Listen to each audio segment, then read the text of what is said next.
hanya dengan Rp15.000 per bulan, Anda telah turut berpartisipasi dalam menyebarkan dakwah bersama Tarbiyah Sunnah. Barakallahu fikum. Bismillahirrahmanirrahim. Assalamualaikum warahmatullahi wabarakatuh. Alhamdulillahilladzi arsala rasulahu bil huda wa dinil haqq liyudhhirahu 'ala ad-dini kullihi walau karihal musyrikun. Wa asyhadu an la ilaha illallah wahdahu la syarikalah wa asyhadu anna Muhammadan 'abduhu wa rasuluh sallallahu alaihi wa ala alihi wa ashabihi wa sallama tasliman mazida wa ba'd. Para pendengar radio Tarbiyah Sunnah Bandung di mana saja Anda berada, juga pendengar radio-radio lain yang ikut gabung dalam kajian langsung kita di pagi hari ini, juga para pemirsa TV manapun, juga para netizen melalui akun manapun di mana saja Anda berada, selamat bergabung. Alhamdulillah kembali kita berjumpa untuk melanjutkan kajian tentang surga sebagai salah satu bagian dari pembahasan rukun iman yang kelima, iman kepada hari akhir. Salah satu di antara kandungan iman kepada hari akhir adalah iman kepada adanya surga. Kita sedang berbicara tentang surga. Bagaimana keadaan para ahli surga di surga? Ahli surga masuk ke dalam surga dalam sebaik-baik dan sesempurna-sempurna keadaan, baik lahirnya ataupun batinnya. Adapun secara fisik, kondisi para ahli surga seperti kondisi ketika Adam diciptakan. Allah menciptakan Adam dalam sebaik-baik keadaan. Allah menyatakan dalam surah At-Tin, laqad khalaqnal insana fi ahsani taqwim. Kami telah menciptakan al-insan, yang dimaksud insan di sini Nabi Adam, dalam sebaik-baik bentuk, dalam sebaik-baik keadaan. Tidak ada yang lebih sempurna, lebih baik keadaan manusia dibanding keadaan Adam ketika diciptakan. Dan Allah Azza wa Jalla telah menciptakan Adam alaihissalatu wassalam langsung dengan tangannya, dalam sebaik-baik keadaan dan sebaik-baik bentuk. Nah, nanti para ahli surga masuk ke dalam surga dalam keadaan seperti keadaan Nabi Adam. Tingginya kira-kira 60 hasta. Sebagaimana yang dijelaskan dalam hadis sahih diriwayatkan oleh Imam Muslim dalam kitab Sahih Muslim, diterima dari Abu Hurairah radhiyallahu an. Berkata Rasulullah alaihi salatu wassalam, khalaqallahu azza wa jalla Adam ala suratihi, tuluhu sittuna dhira'a. Fakullu ma yadkhulul jannah ala surati Adam wa tuluhu sittuna dhira'a falam yazal khalqu yanqusu ba'dah. Kata Rasul alaihi salatu wassalam, Allah Azza wa Jalla telah menciptakan Adam dalam bentuk yang sebaik-baik bentuk.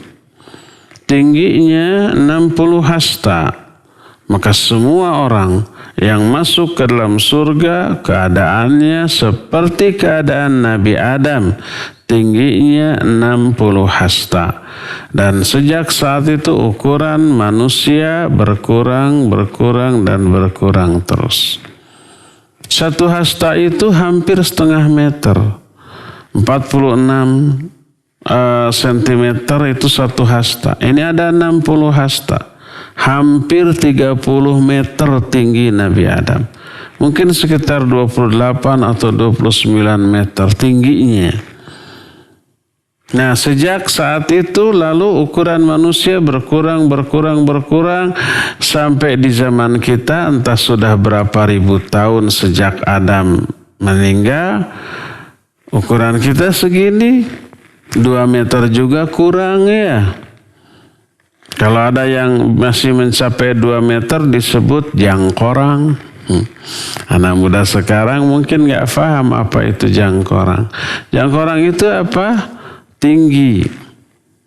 2 meter sudah sangat jarang. Mungkin pemain voli, pemain basket ada yang masa mencapai 2 meter. Rata-rata di bawah itu. Di Indonesia 180 km aja sudah 180 cm saja sudah dianggap tinggi gitu ya. Rata-rata 170, apalagi wanita di bawah itu. Saya 172 atau 173. Tergantung rambutnya lagi botak atau lagi ini. 1 senti lumayan tuh rambut juga. Nabi Adam hampir 30 meter, sekitar 28 atau 29 meter. Ya. Nah, orang yang masuk surga keadaannya tingginya akan seperti Nabiullah Adam alaihissalatu wassalam, setinggi sekitar 28 atau 29 meter. Itu kondisi fisiknya, keadaannya ya. Adapun usianya sekitar keadaan para ahli surga ketika masuk surga itu seperti keadaan orang pada usia 30 sampai 33 tahun ketika di dunia. Puncaknya kondisi perpaduan antara kematangan jiwa dan puncaknya kondisi fisik. Sebagaimana diterangkan di dalam beberapa hadis. Di antaranya dalam hadis yang sahih diriwayatkan oleh Imam Ahmad dan juga Imam At-Tirmidzi. Berkata Rasul sallallahu alaihi wasallam dalam hadis yang diterima dari Mu'adz bin Jabal radhiyallahu an, yadkhulul ahlul jannatil jannah jurdan murdan mukahhalina abna'a 30 atau 33 sana.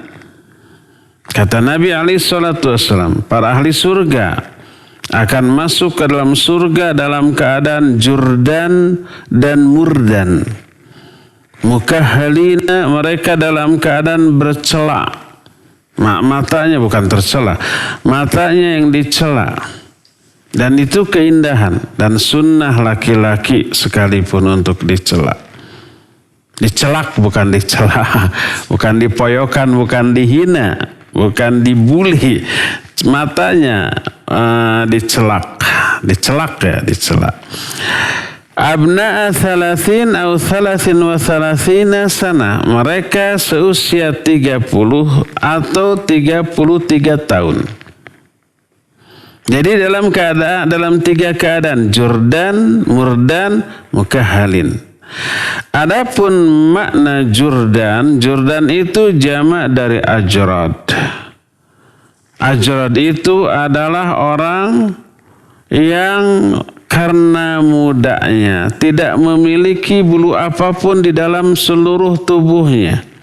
Belum ada kumisnya, belum ada umpamanya bulu dadanya, dan seterusnya. Karena apa? Karena masih amat sangat mudanya kondisi orang seperti itu.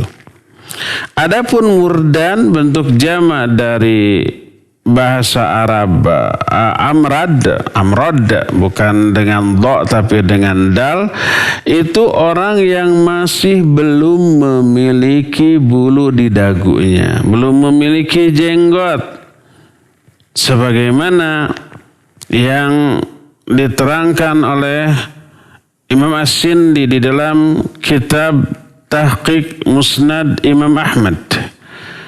Dan itu menunjukkan kondisi yang masih muda. Kalau ada yang bertanya, para ahli surga apakah berjenggot? Tidak. Loh, kenapa kita di dunia ini harus berjenggot? Berbeda tuh kondisinya. Tidak berjenggotnya para ahli surga di surga karena memang mudah. Adapun di Indonesia, di dunia ini, kalau umpamanya ada orang yang sejak lahir sampai dia meninggal sampai tua memang tidak berjenggot karena terjadi secara alami begitu saja, ya tidak berdosa, tidak wajib memiliki jenggot. Kalau tidak dimiliki nggak perlu diikhtiarkan dengan dioleskan obat ini, obat penumbuh jenggot dan seterusnya. Tidak dia perintahkan untuk demikian. Tapi siapa yang Allah anugerahi jenggot, ya wajib dibiarkan apa adanya. I'fa'ul lihya itu biarkan apa adanya.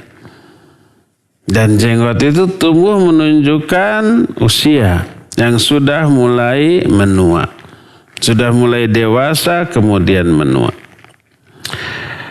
Ketika Imam Ibnu Qayyim rahmatullahi alaih menerangkan hikmah di balik itu, kenapa para ahli surga nanti keadaannya seperti keadaan orang 30 atau 33 tahun dalam keadaan jurdan dan murdan tadi. Kata beliau, inna fihi minal hikmah ma la yakhfa fa innahu ablaghu wa akmalu fi istifa'il ladzat li'annahu akmalu sinnil quwwah azmul alatil ladzah wa bi ijtima'il amrayni yakunu kamal ladzah wa quwwatiha. Kata Imam Ibnu Qayyim, di dalam keterangan ini ada hikmah yang tidak tersembunyi. Hikmahnya nyata. Kenapa ahli surga usianya 30 tahunan? Karena usia 30 tahun merupakan sempurna keadaan manusia untuk menikmati seluruh kelezatan. Kenapa? Karena dia berada pada puncaknya kekuatan dan seluruh anggota atau organ-organ tubuh, tulangnya, ototnya, syarafnya berada dalam puncak fungsi. Jadi bagian dalam organ vital dari tubuhnya berada dalam kondisi puncak dalam menunaikan fungsinya.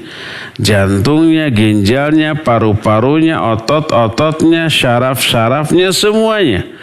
Dan juga kondisi tubuh luarnya berada dalam puncak kekuatan. Maka perpaduan antara dua hal ini, seseorang akan merasakan puncak dari semua kelezatan yang dia rasakan dari apapun, ya. Kondisinya pas puncak-puncaknya kondisi. Makannya, ketika makan apapun terasa amat sangat nikmat, ya. Ketika minum apapun yang lezat-lezat akan terasa sangat menyegarkan, akan sangat nikmat pula, dan seterusnya, ya. Dan kondisi ahli surga yang berada dalam puncak keadaan itu tidak akan pernah berubah selama-lamanya. Sebagaimana diterangkan dalam hadis yang sahih yang diriwayatkan oleh Imam At-Tirmidzi dan Imam Ad-Darimi dengan sanad yang hasan. Berkata Rasul alaihi salatu wassalam, ahlul jannati jurdun wa murdun kuhlun la yafni syababuhum wa la tabla thiyabuhum. Ahli surga itu selalu jurdun dan murdun. Tadi berada dalam puncak keadaan kuhlun, mereka bercelak. La yafni syababuhum, kemudaan mereka itu tidak pernah berkurang, tidak pernah musnah. Jangankan musnah, berkurang pun tidak. Wala tabla thiyabuhum, dan tidak akan pernah lusuh juga pakaian-pakaian mereka. Berbeda dengan apa yang kita alami di alam dunia ini, semua yang kita miliki ini bisa menurun kondisinya, keadaannya. Bahkan jangankan pada diri ketika orang itu sudah tua, orang anak-anak muda juga apabila kondisinya itu tidak dipelihara, itu akan mengalami penurunan. Banyak orang yang ketika masih remaja sudah sakit-sakitan, tubuhnya lemah, ya. Kondisinya juga menurun. Apalagi dengan bertambahnya usia, rambut yang tadinya hitam kemudian muncul warna putih satu demi satu, akhirnya mendominasi. Kulit yang tadinya kencang berubah menjadi ada wrinkle-wrinkle-nya, ada keriput-keriputnya, laki ataupun perempuan, ya. Tulang yang tadinya kuat menjadi melemah, merapuh, terkena osteoporosis. Itu baik disebabkan karena pola hidup ataupun pola makan atau apa yang dia konsumsi dan seterusnya. Itu di dunia melemah. Hanya orang yang memelihara kesehatannya baik dengan mengatur pola hidup, pola makan yang benar, maka akan terpelihara kondisinya. Tapi sampai kapan? Sampai usia tertentu. Di atas 30 tahun tetap mengalami penurunan, tetap mengalami pengurangan. Itu di dunia.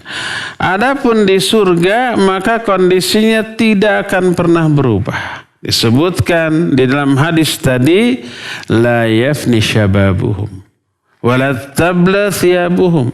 Kemudaan mereka itu tidak berkurang dan pakaian mereka tidak lusuh. Dan ini merupakan kelezatan, kenikmatan, balasan dari Allah bagi para penghuni surga. Allah berfirman, "Fala ta'lamu nafsum ma ukhfiya lahum min qurrati a'yun jazaa'an bima kanu ya'malun."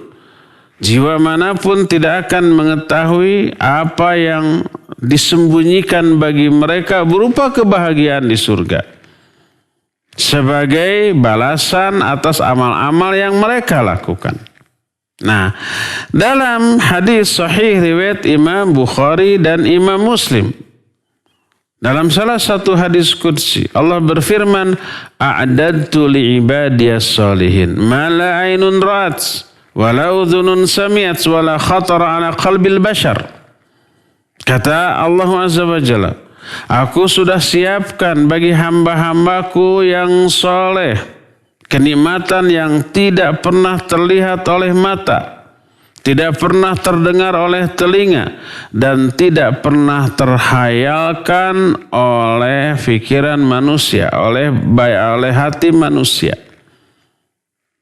Seindah apapun kondisi surga yang diungkapkan oleh lisan, yang terdengar oleh telinga, yang terhayalkan oleh pikiran kita, tidak akan pernah menjangkau kondisi real dari keindahan surga yang sebenarnya. Keadaan surga yang sebenarnya jauh lebih indah daripada ungkapan kita, daripada khayalan kita. Seluruh yang ada di dalam surga, seluruh yang diinginkan oleh jiwa-jiwa manusia, maka itu akan terpenuhi, akan bisa terasakan, terjangkau. Apapun yang diinginkan oleh para penghuni surga di dalam surga, Allah menjamin hal itu dalam Al-Quran surah Az-Zukhruf ayat yang ke-71. Kata Allah, wa fiha ma tashtahil anfus wa taladzul a'yun wa antum fiha khalidun. Di dalam surga tersebut ada apapun yang diinginkan oleh seluruh jiwa kita dan yang membuat indah pandangan kita, dan kalian di dalamnya kekal selama-lamanya. Dan ini menunjukkan apa? Menunjukkan bahwa keadaan ahli surga itu berada dalam sebaik-baik situasi, sebaik-baik keadaan untuk merasakan kenikmatan di dalam surga dengan kenikmatan yang maksimal. Karena kondisinya juga sebaik-baik keadaan. Usianya juga puncak seluruh keadaan yang ada yang dialami oleh manusia. Termasuk diantaranya, apa sih yang akan membuat manusia bahagia di dunia ini? Salah satu yang menyebabkan kita berbahagia adalah berjumpa. Berkumpul dengan orang yang kita sukai, yang kita cintai, yang kita kasihi, baik dari kalangan keluarga, pasangan hidup, orang tua, anak-anak, saudara, kakak ataupun adik, termasuk tetangga, termasuk sahabat, termasuk kawan-kawan. Apakah akan berjumpa? Iya, akan berjumpa. Akan berkumpul dalam satu lingkungan dengan orang-orang yang ketika di dunia kita menyukai mereka atau menyayangi mereka atau mencintai mereka. Sekalipun mereka yang kita cintai itu berada di level surga yang lebih bawah dari kita, tapi kita menginginkan berjumpa dengan mereka. Karena amalnya berbeda. Umpamanya kita beriman dengan beramal soleh yang kualitas dari iman dan amal soleh kita itu luar biasa bagusnya. Ada orang yang kita cintai, amalnya jauh di bawah kita, tapi ke surga. Level surganya berbeda. Maka kita ingin berjumpa dengan mereka, karena perjumpaan dengan mereka adalah kebahagiaan. Maka kita akan bisa mengkatrol mereka yang tadinya berada di level surga yang bawah, mereka diangkat ke level surga yang selevel dengan kita. Dan ini termasuk salah satu di antara keuntungan mencintai dan dicintai oleh orang yang soleh. Ketika Syekh Muhammad bin Shalih Al-Utsaimin rahimahullahu ta'ala ditanya, halil muslimu idza dakhala al-jannah yata'arrafu ala aqaribihi alladhina fil jannah? Apakah seorang muslim ketika dia masuk surga mengenal enggak kerabat-kerabatnya yang dahulu mereka cintai lalu di surga berjumpa? Maka beliau menjawab, na'am, yata'arrafu ala aqaribihi wa ghairihim man kullu man ya'tihi sururu qalbihi. Ya, mereka saling mengenal kerabat mereka dan orang-orang selain kerabat, yang orang-orang yang ketika berjumpa memberikan kebahagiaan kepada ahli surga tersebut. Di dunia umpamanya kita jauh dengan orang yang kita cintai, baik orang tua, anak, mungkin anaknya mondok di kota yang lain, ketemunya setahun 2 kali. Musim pandemi ini sama sekali nggak ketemu umpamanya. Kangen rindu ketika berjumpa, bisa pelukan, bisa nangis. Demikian juga dengan sahabat. Sapa bait sama manisnya. Sarendek saigel sababad sapihandean, kacai jadi salewi, kadarat jadi salogak. Pokoknya seia sekata dalam suka duka dengan sahabat. Lalu berpisah lama, kangen, pas jumpa bisa pelukan. Membuat kita senang, bahagia. Itu di dunia. Maka di akhirat, semua orang yang apabila berjumpa dengan kita membuat kita bahagia, maka orang itu akan berjumpa dengan kita. Kita akan bisa berjumpa dengan mereka. Ini didasarkan kepada beberapa ayat, di antaranya yang dinukil oleh Syekh Al-Utsaimin, surah Az-Zukhruf ayat 71 tadi, wa fiha ma tashtahil anfus wa taladzul a'yun wa antum fiha khalidun. Dan di dalam surga itu terdapat seluruh kenikmatan yang diinginkan oleh jiwa kita, yang membuat kita ini berbahagia. Dan kalian kekal di dalamnya selama-lamanya. Lalu beliau melanjutkan, bal innal insan yajtami'u bi dzurriyyatihi fi manzilatin wahidah idza kanat adz-dzurriyyah duna manzilatihi. Bahkan seseorang akan bertemu dengan anak-anak turunannya di satu level di surga. Anaknya, cucunya, mungkin buyutnya atau cicitnya.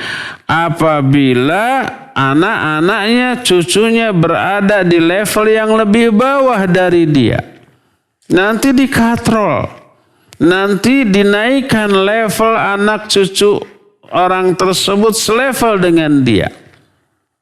Kita kan tahu, kita sayang kepada anak. Anak kita sudah beranak lagi, disebut cucu. Sayang nggak kita ke cucu? Bingit. Banyak orang menyatakan mungkin lebih sayang ke cucu daripada ke anak sendiri. Atau mungkin itu disebabkan karena lupa bagaimana dulu kita menyayangi anak-anak kita ketika anak kita masih kecil. Sudah lupa. Datang cucu. Sehari nggak jumpa, rasanya gimana? Ya, sehari nggak meluk, nggak menciumi, nggak memangku, rasanya gimana? Seneng nggak? Seneng, bingit. Di surga juga akan begitu. Sebagaimana firman Allah Subhanahu wa taala dalam Al-Qur'an, kata Allah, walladzina amanu wattaba'athum dzurriyyatuhum biiman alhaqna bihim dzurriyyatahum.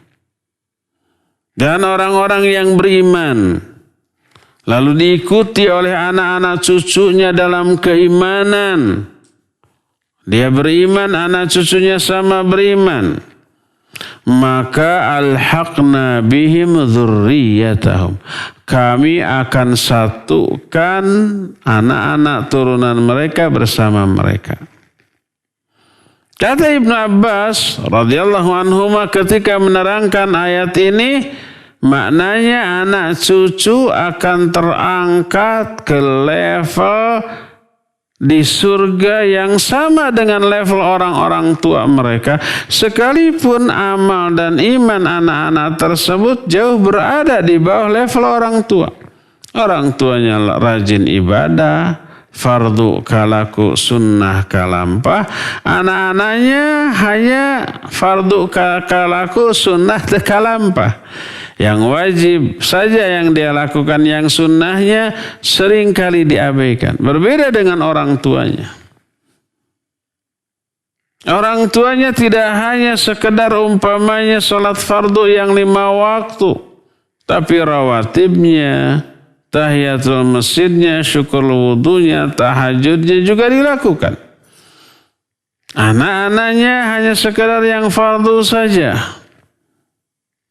Orang tuanya tidak hanya saum Ramadan, tapi semua saum sunnah tidak ada yang kelewat.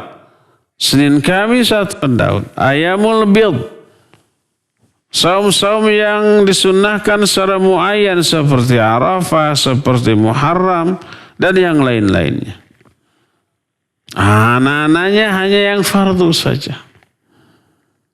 Dua-duanya ke surga berada di level yang berbeda.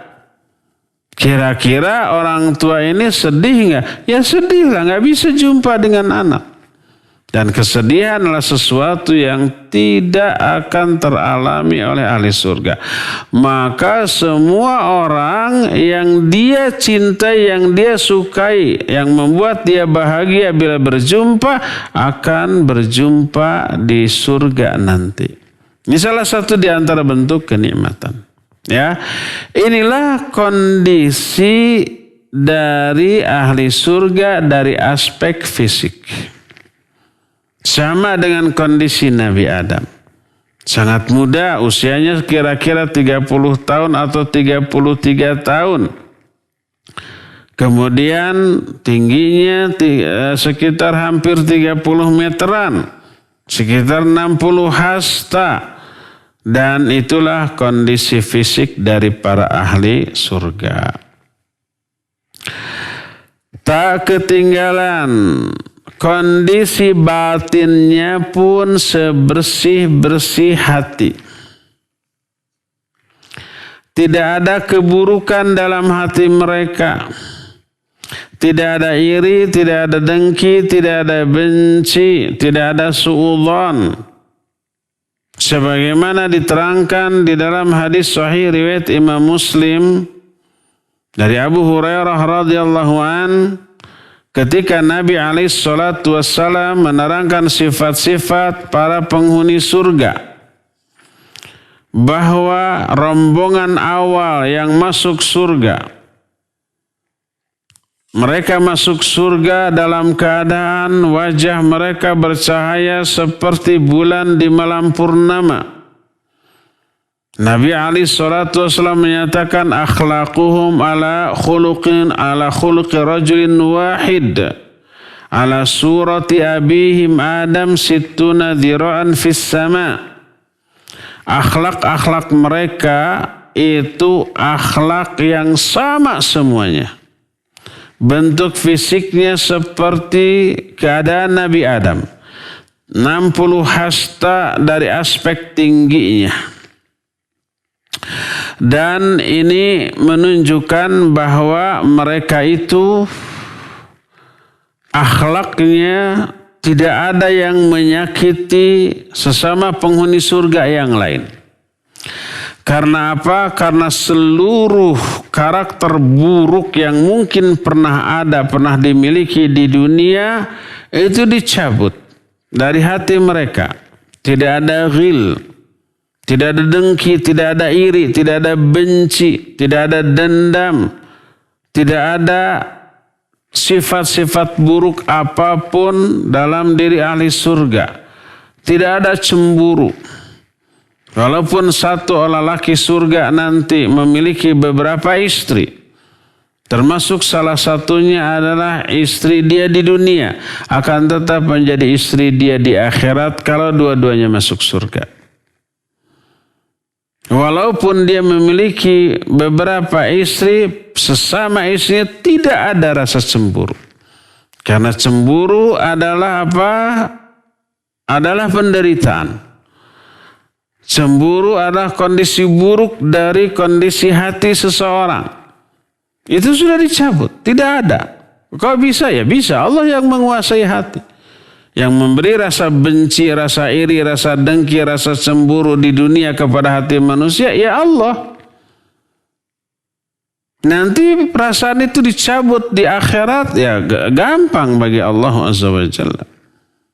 Taubahnya umpah sepasang suami istri memiliki satu anak. Sayang 100% kepada anak itu. Lalu hamil lagi punya anak yang kedua. Apakah menjadi berkurang kasih sayang kepada yang pertama? Jadi 50%? Enggak, ini 100%, ini 100%. Ketiga, keempat, kelima, sampai ke 10 sama disayangi. Apakah anak-anaknya itu saling cemburu satu sama lain? Tidak, selama kita memperlakukannya secara adil. Yang pertama tidak cemburu kepada yang kedua, bahkan sayang. Bahkan dijaga, bahkan diperhatikan, diasuh dan seterusnya. Tidak ada kecemburuan tersebut. Tidak ada umpah kakak yang membenci adiknya. Adik yang dengki atau memusuhi kakaknya. Tidak. Selama apa? Selama orang tuanya memperlakukan mereka dengan sebaik-baik perlakuan, seadil-adil sikap. Kayak itu antara adik dan kakak. Bisa demikian, saling menyayangi, saling mencintai, saling berbagi, saling menolong, saling memperhatikan, saling mempedulikan, saling membela. Tidak ada kecemburuan, kedengkian, kebencian di antara mereka. Karena Allah yang mengaturnya demikian. Maka demikian juga dengan para istri ahli surga di surga. Semuanya sudah dicabut. Seluruh perasaan-perasaan buruk oleh Allah dicabut. Seluruh perasaan yang membuat orang menderita dicabut dari hati mereka. Tidak ada iri, karena iri membuat si pelaku iri itu menderita. Tidak ada benci, tidak ada dengki, tidak ada memusuhi. Itu sifat-sifat yang membuat orang tersebut menderita. Kalau orang kita membenci orang lain, menderita nggak kita? Ya menderita kita. Apalagi yang dibencinya itu berada dalam sebaik-baik keadaan. Uangnya banyak, keluarganya senang, berprestasi, tapi kita benci mereka. Panas hati kan gitu ya, dengki pasti. Menderita tuh. Di surga nggak ada lagi yang seperti itu. Dicabut oleh Allah Azza wa Jalla. Ya, itulah kondisi baik fisik ataupun psikis para ahli surga. Termasuk para ahli surga itu tidak meludah, tidak flu, tidak beringus, tidak kencing, tidak ke WC. Di surga ada WC? Nggak ada WC. Karena WC kotor. Gimana kalau kebelet? Nggak ada kebelet-kebelet. Kalau di dunia kita butuh WC, karena kita memang harus BAB, BAK, butuh umpamanya tisu. Karena apa ya? Kita suka bersin, suka beringus. Di surga ada tisu? Nggak ada tisu. Untuk apa? Rasul SAW dalam hadis sahihain berkata tentang ahli surga, la yabsuqun wa la yamtakhitun wa la yataghawatun. Para ahli surga itu tidak meludah, tidak beringus, dan tidak BAB, juga BAK, tidak. Sistem pencernaannya berbeda dengan di dunia. Kalau di dunia umpama makan bersih sebaik apapun makanan, ada ampas yang harus dibuang.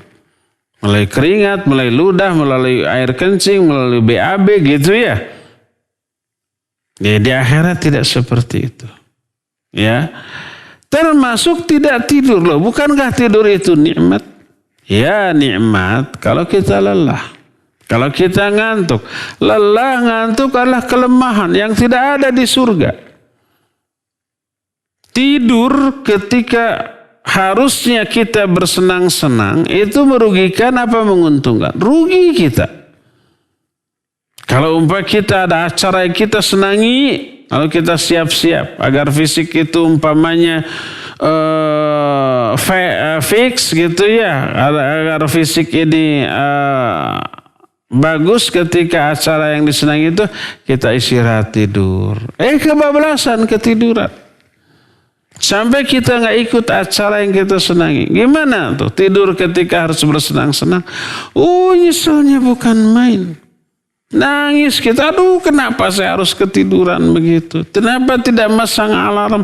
Tadi cuma rebah-rebahan paling 5-10 menit. Kebablasan sampai 2-3 jam. Padahal acaranya kelewat tadi. Menderita. Jadi tertidur ketika harusnya bersenang-senang sebuah kerugian. Di akhirat, di surga, kita semuanya senang-senang setiap detiknya. Maka tidak ada tidur. Karena tidak ngantuk. Ngantuk tidak ada. Lelah tidak ada. Capek tidak ada. Untuk apa istirahat? Mending bersenang-senang. Kita di dunia umpamanya melakukan acara yang kita senangi, ada batasnya. Kita jenuh, kita capek, kita lelah, kita ngantuk, butuh istirahat. Di akhirat, di surga tidak ada lelah, tidak ada ngantuk, tidak ada jemu. Isinya senang-senang terus. Makanya tidak ada yang namanya tidur bagi para ahli surga. Berkata Rasul SAW dalam hadis yang diterima dari Jabir bin Abdullah, bahwa Rasul SAW bersabda, an-naum akhul maut wa la yanamu ahlul jannah. Bahwa tidur itu adalah saudaranya mati. Oleh karena itu para ahli surga sama sekali tidak pernah tidur. Inilah kondisi dan keadaan baik fisik ataupun psikis yang dialami oleh para ahli surga, yang semoga Allah Azza wa Jalla memasukkan kita semuanya ke dalam surga dan menjadikan dengan rahmatnya sebagai ahli surga. Allahumma ij'alna birahmatika min ahlil jannah. Allahumma ij'alna birahmatika min ahlil jannah. Allahumma ij'alna birahmatika min ahlil jannah. Ya Allah, masukkan kami ke dalam ahli surga karena rahmat-Mu. Ya Allah, masukkan kami menjadi penghuni surga karena rahmat-Mu. Ya Allah, jadikan kami menjadi penghuni surga karena rahmat-Mu. Ya, cukup. sampai di sini saja. Insya Allah kita akan lanjut di hari Senin yang akan datang. Dan sisa waktu yang ada kita akan gunakan untuk tanya jawab. Wassallallahu ala nabiyina Muhammadin wa ala alihi wa ashabihi wasallam. Syukran Ustadz atas pemaparan materi yang disampaikan. Baik, ikhwati iman azani Allah wa iyyakum, para pendengar dan pemirsa yang menyimak kajian di pagi hari ini, silakan bagi yang akan bertanya bisa melalui line telepon langsung bisa melalui line telepon langsung di nomor 02286862637 atau bisa melalui pesan singkat. Silakan bisa mengirimkan ke nomor 0811227146. Pertanyaan sambil menunggu pertanyaan dari penelpon, Ustadz, ada pertanyaan, apakah di surga saudara-saudara kita yang duluan meninggal tidak akan cemburu kalau janda-janda mereka kita nikahi, Ustadz? Masya Allah. Silakan Ustadz. Iya, ya sudah dijelaskan tadi, cemburu itu penderitaan. Ahli surga tidak akan mengalami penderitaan. Tidak ada cemburu. Kalau umpamanya ada orang soleh meninggal, istrinya yang sudah lama kita incar, kita nikahi. Istrinya juga salihah, kitanya juga umpamanya soleh. Di akhirat semuanya ke surga. Istri dia tetap menjadi istri kita karena sampai akhir hayat dia menjadi istri kita sampai kita yang meninggal. Apakah mantan suami dia itu cemburu enggak ke kita? Atau umpamanya si istri kita yang salihah itu cemburu, itu suami saya, mantan suami saya yang meninggal lebih dahulu dengan wanita lain di surga. Cemburu enggak? Enggak ada cemburu. Jadi seluruh kecemburuan itu tidak akan ada, sudah dicabut dari hati orang tersebut oleh Allah Azza wa Jalla, ya. Insya Allah tidak ada penderitaan secara psikis yang dialami oleh ahli surga, baik iri, dengki, termasuk cemburu. Wallahu a'lam. Silakan. Syukran Ustadz atas jawabannya. Kami mengundang kepada para pendengar dan pemirsa yang akan bertanya kepada Ustadz melalui line telepon. Silakan bisa melalui line telepon di nomor 022-8686-2637. Bagi yang barusan masuk dan terputus lagi, silakan bisa melalui line telepon di nomor 022-8686-2637. Pertanyaan selanjutnya Ustadz dari pesan singkat. Assalamualaikum warahmatullahi wabarakatuh. Oh baik, ada penelpon dulu. Ya silakan, sudah masuk penelpon. Halo. Assalamualaikum warahmatullahi wabarakatuh. Waalaikumsalam warahmatullahi wabarakatuh. Pak Dudung. Pak Dudung, silakan Pak Dudung. Ustaz Damang. Alhamdulillah, soang sulna Pak Dudung. Alhamdulillah Ustaz, bukan ketiaman di hati Pak. Pakai bahasa Indonesia Pak Dudung ya. Tawakkalna Ustaz, Damang, salam. Amin. Pakai bahasa Indonesia Pak Dudung, live nasional. Tadi barusan dijelaskan bahwa ahli surga itu tidak BAK, tidak BAB, juga tidak Ustaz. Yang belum dijelaskan apakah tidak perlu mandi Ustaz di surga itu? Mungkin hanya itu Ustaz yang tanyakan. Untung udah masuk ininya ya, apa sudah tertanyakan intinya. Keburu putus. Mungkin HP atau telepon Pak Dudung disetting untuk sekian detik. Harus cepat. Apakah ahli surga mandi? Tidak ada keterangan ahli surga mandi. Di dunia kita mandi karena butuh mandi. Kenapa? Karena kita kotor. Karena kita berkeringat. Karena ada banyak debu. Karena ada metabolisme tubuh menyebabkan kita mengeluarkan berbagai macam kotoran lewat pori-pori tubuh kita. Makanya perlu mandi. Sama dengan kita perlu WC karena kita BAB, karena kita BAK, karena kita BA di dunia. Di akhirat semua kotoran itu tidak ada. Keringat kita akan menjadi parfum yang wangi luar biasa. Kalau di dunia keringat kita bau, harus dibersihkan dengan mandi, dengan sabun, dengan parfum. Di akhirat tidak. Di dunia kita mandi karena kotor, ada debu, ada tanah, ada ini dan itu. Di akhirat tidak. Tidak ada debu, tidak ada tanah, tidak ada kotoran. Di dunia kita harus melakukan penyegaran. Bangun tidur atau habis beraktivitas, kita lemas, kemudian penyegaran. Salah satu cara menyegarkan diri dengan mandi. Karena kita lelah, karena kita umpamanya kondisi menurun. Di surga tidak ada. Kita tidak berkeringat, kita tidak ada lemahnya, tidak perlu ada penyegaran dengan mandi dan seterusnya. Tidak ada airkah di surga? Ada, tapi air itu untuk minum. Dengan rasa yang berbeda. Ada sungai madu, ada sungai susu, ada sungai khamar, ada sungai air tawar. Kalau kita mau mandi, ahli surga mau mandi bisa? Ya bisa. Karena apa? Karena Allah menyatakan dalam ayat tadi, wa fiha ma tashtahil anfus. Ma tashtahil anfus itu di dalam surga itu ada apapun yang diinginkan oleh ahli surga.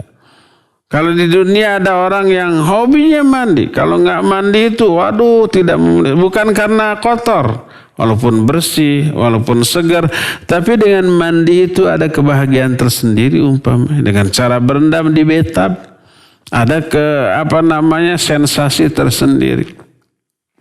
Lalu dia menginginkan itu di surga, bisa nggak? Ya bisa. Karena Allah menyatakan wa fihi ma tashtahil anfus. Di dalam surga ada semua yang diinginkan oleh jiwa, ya. Kalau mau bisa mandi.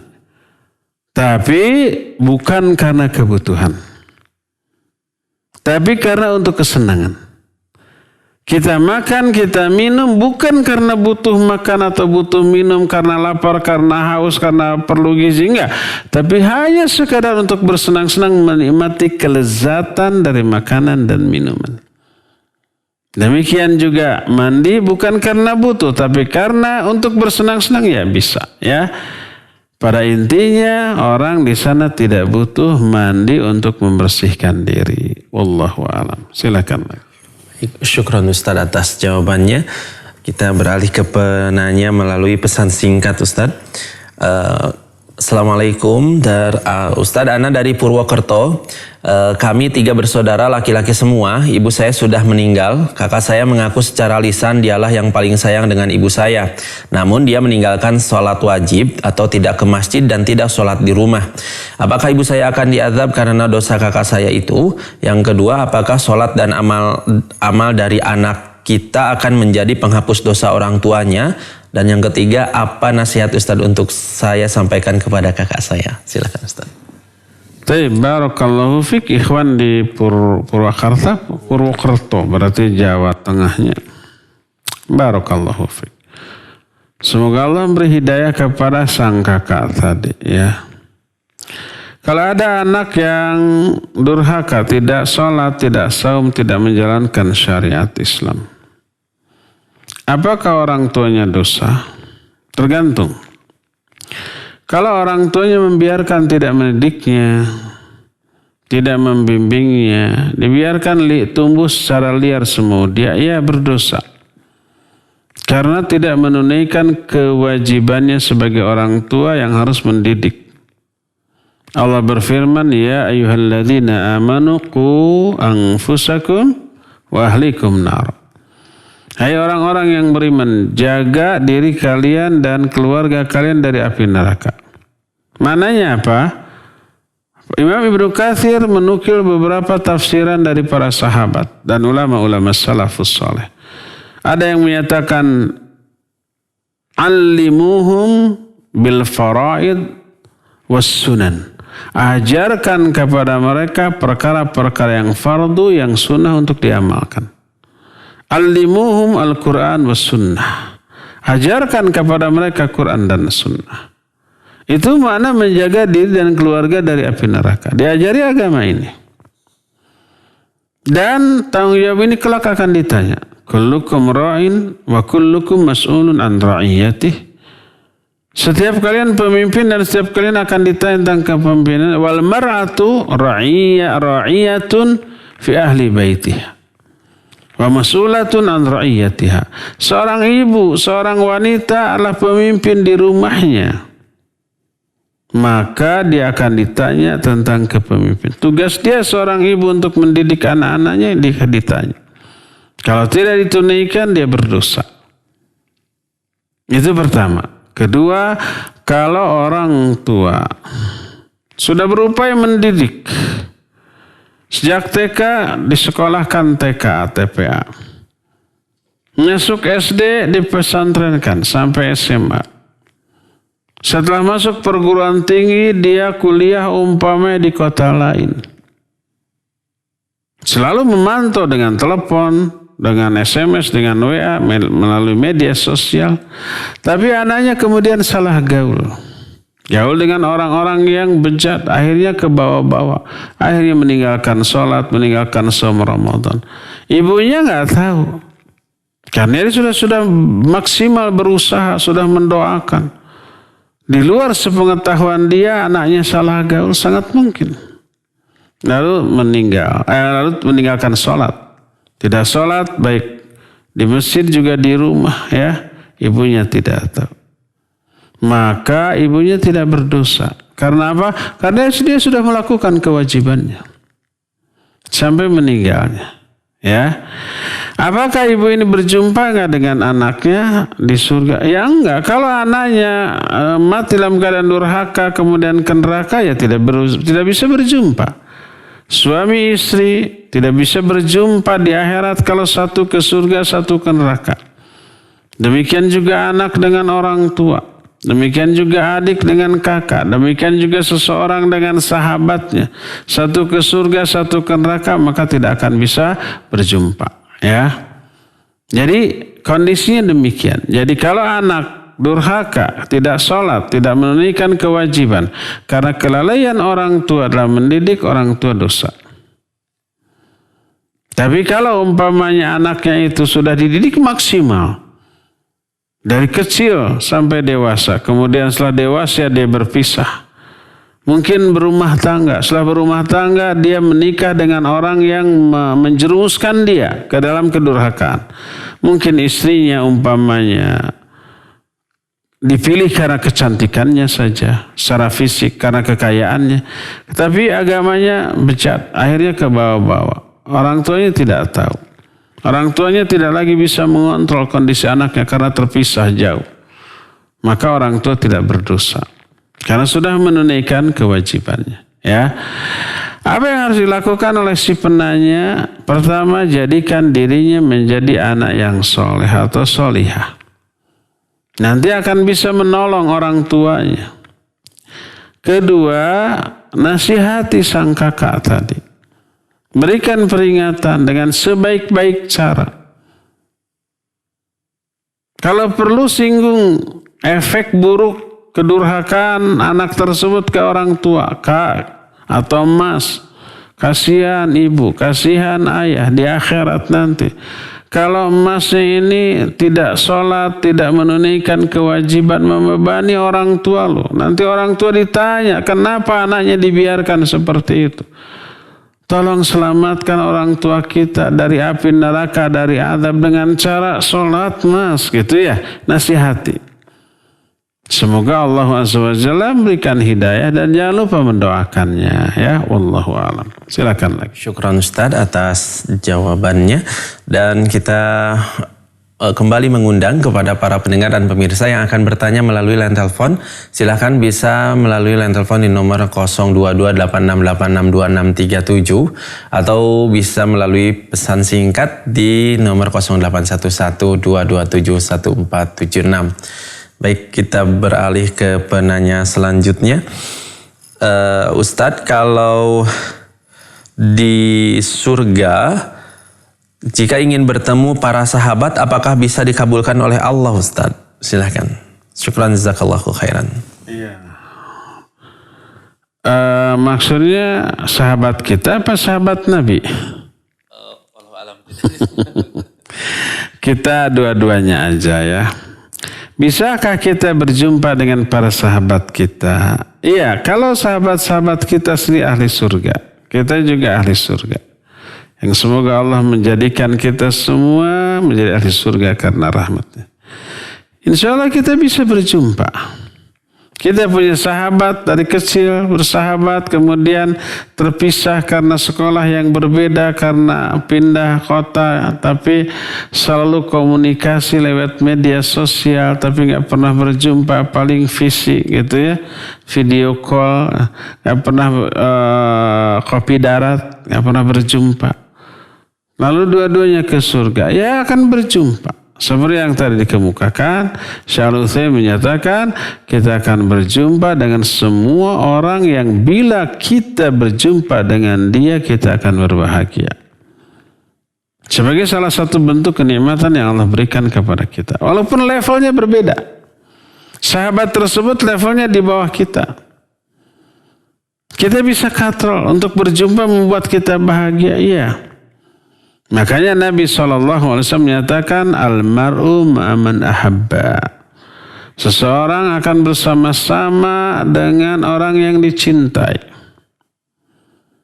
Lalu seorang sahabat menyatakan ketika umpamanya dia bertanya, mata sa'ah, kapan kiamat ya Rasulullah? Beliau balik menjawab, ma'adadalah. Apa sih yang kamu sudah persiapkan untuk menghadapi kiamat? Dia menyatakan tidak ada. Kecuali inni uhibbullaha wa rasulah. Saya mencintai Allah dan Rasulnya. Maka Nabi SAW menyatakan, anta satakunu ma'aman ahbabta fil jannah. Kamu akan bersama-sama dengan orang yang kamu cintai di surga. Sahabat yang meriwayatkan hadis ini menyatakan, fa'uhibbur Rasul sallallahu alaihi wasallam wa Abu Bakar wa Umar wa arju an akuna ma'hum. Maka aku mencintai Rasul sallallahu alaihi wasallam, Abu Bakar dan Umar, dan aku berharap bisa bersama-sama mereka di surga sekalipun amalku jauh di bawah mereka. Cintailah ahli ibadah. Cintailah orang-orang soleh. Yang iman, amal solehnya jauh melebihi kita, cintai mereka. Kita akan bersama-sama dengan mereka nanti. Di surganya. Walaupun amal kita jauh di bawah mereka. Ya, jadi kalau yang dimaksud apakah kita ini akan sama berjumpa dengan para sahabat kita? Ya, kalau mereka ahli surga, kita pun ahli surga. Itu pertama. Kedua, kalau yang dimaksud kita berjumpa dengan para sahabat Nabi gitu ya, ya tergantung amal kita, level kita. Apa kita di akhirat bisa berjumpa dengan Nabi SAW? Tergantung amal kita. Sebab ada amal-amalan seorang muslim yang menyebabkan dia ini bisa dekat dengan Rasul sallallahu alaihi wasallam di akhirat. Sebagaimana salah satu hadis Rasul sallallahu alaihi wasallam menyatakan, inna aqrabakum ilayya, inna ahabbakum ilayya wa aqrabakum minni majlisan yaumal qiyamah. Sesungguhnya orang yang paling aku cintai di antara kalian dan orang yang paling dekat kedudukannya dengan aku pada hari kiamat, ahasinukum khuluqa, yaitu orang yang paling mulia akhlaknya di antara kalian. Miliki kemuliaan akhlak, maka kita akan menjadi orang yang dicintai oleh Nabi SAW dan dekat kedudukannya dengan beliau.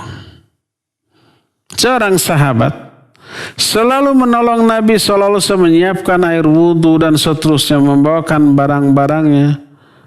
Sampai Nabi SAW menyatakan, sal, minta kamu. Minta sesuatu sebagai upah. Dia bilang tidak ya Rasulullah. Minta, dipaksa. Tidak, minta.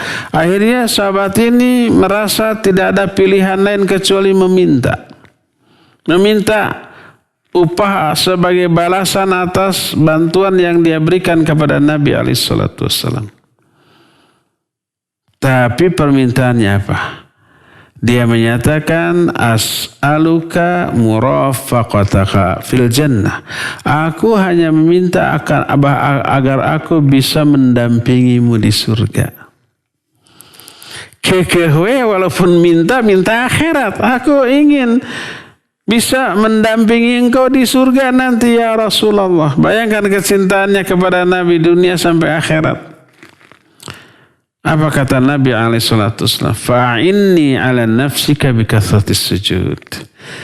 Kalau begitu bantu aku untuk memenuhi keinginanmu dengan memperbanyak sujud. Maksud memperbanyak sujud, memperbanyak sholat. Maksud memperbanyak memperbanyak sholat sunnah. Karena yang wajib nggak bisa diperbanyak. Yang wajib tetap 17 rakaat sehari semalam, nggak bisa ditambah. Tapi yang sunnah-sunnahnya itu bisa tak terbatas. Makanya hadis ini dinukil oleh para ulama, diantaranya oleh Imam Ibnu Hajar al-Asqalani dalam kitab Bulughul Maram dalam bab keutamaan sholat sunat. Dinukil hadis ini. Dan ini menunjukkan kalau ingin menjadi pendamping Nabi SAW, perbanyak sholat sunat. Tentu saja di samping yang fardu ya. Wallahu a'lam bishawab. Silakan lagi.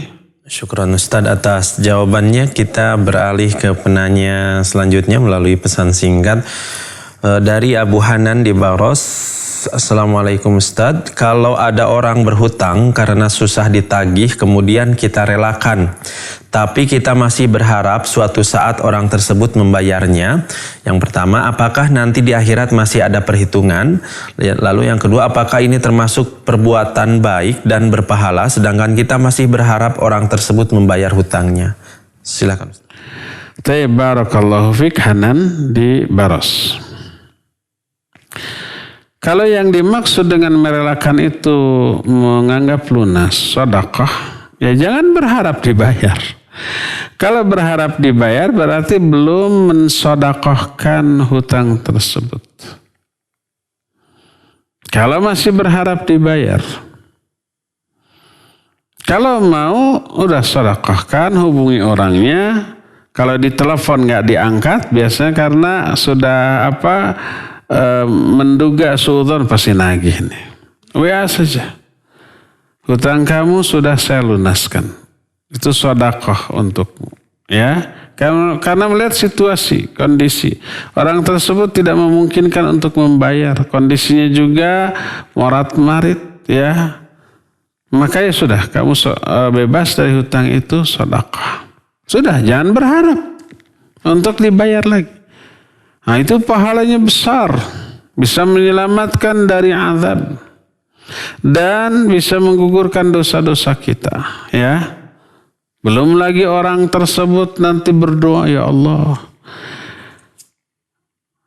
bebaskan sahabat saya yang membebaskan saya dari hutang itu, bebaskan dia dari neraka.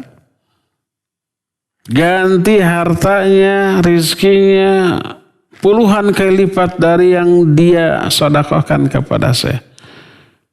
Doanya itu menggedor pintu langit. Dikabul oleh Allah SWT. Karena di sampingnya ada malaikat yang mengaminkan doa dia. Jadi kalau seseorang berdoa untuk orang lain, doa kebaikan, tanpa sepengetahuan orang yang doakan, itu makbul. Bisa diijabah oleh Allah SWT. Ya.